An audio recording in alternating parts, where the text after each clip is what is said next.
Rarara ya bawa Dadi Hikima wanda aka fi sani da Abale a fim ɗin a duniya kyautar tsaleliyar mota mai suna Continued Discussion.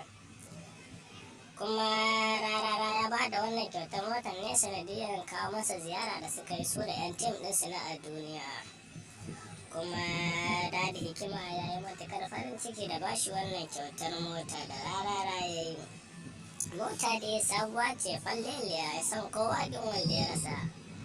Dadi Hikima ya yi farin ciki sosai da kyautar wannan tsaleliyar mota da Rarara ya bashi. Kuma ya yi masa addu'o'i da dama na alkhairi saboda motar ta burge shi kuma mota ce ta zo a gani. Dadi Hikima ya yi matuƙar farin ciki da samun wannan kyauta da Rarara ya masa. Sanadiyar sun kai masa ziyara cikin ofishinsa, sun je sun kai masa ziyara cikin ofis ɗin nasa ne da su da 'yan tawagar tim ɗinsu na fim ɗin a duniya. A yayin da Dadi Hikima ya ba wa Rarara kyauta na awardin na wannan fim nasu mai suna a duniya. Kuma shi kansa Rara ya yi matuƙar farin cikin ba da wannan award ɗin da aka yi masa.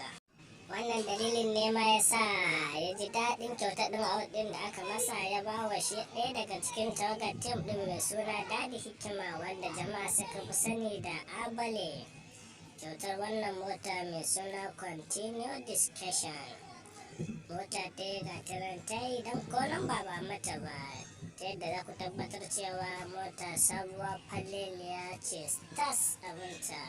Ga wanda bai yi subscribe na wannan channel ba yana suna Sharaɗi Hausa TV ya je ya gurguɗa mana subscribe ya danna alamar